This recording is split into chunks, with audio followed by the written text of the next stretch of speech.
Я каждый день вечером проверяю почтовый ящик. Письмо было, я открыл.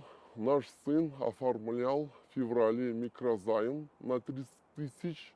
И через 1,5 месяца надо платить 43 тысячи. Родители, увидев письмо, растерялись. Сын им ничего не говорил. После долгих расспросов выяснилось, его коллега по работе на складе уже не раз требовал деньги. Затем по словам молодого человека начал угрожать ему и семье. Говорит, это продолжалось с января по март, и суммы все росли. Дай 500 рублей, дай 1000 рублей, потом пошли угрозы, дай 50 тысяч, дай 100 тысяч, дай 200 тысяч. У нашего сына он заставил 12 микрозаймов оформлять, даже телефон с силой забрал, оформлял микрозаймы и себя перевел. Для собственной безопасности пострадавшие не хотят показывать лица. Ущерб составил 450 тысяч рублей.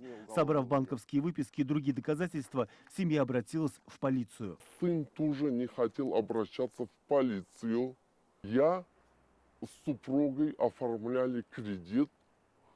Можно предоставить кредитный договор, и все долги у нашего сына 450 тысяч мы закрыли.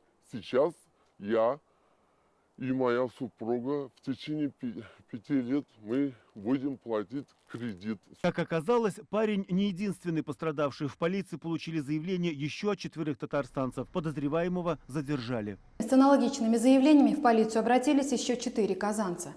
В результате проведения оперативно-розыскных мероприятий сотрудники отдела по борьбе с групповой преступностью отдела уголовного розыска Управления МВД России по городу Казани задержали подозреваемого. Им оказался 24-летний ранее судимый житель города. По данному факту в отделе полиции Юдина возбуждено уголовное дело по признакам состава преступления, предусмотренного частью 2 статьи 163 Уголовного кодекса Российской Федерации «Вымогательство». Фигурант на время следствия заключен под стражу. Деньги брал, а какие-то там действия проявлять по отношению к потерпевшему не проявлял никогда. В плане физически. Подозреваемый признает, деньги получал, но факт угроз отрицает. Правоохранители просят всех, кто пострадал от действий задержанного, сообщить об этом в управлении МВД по Казани.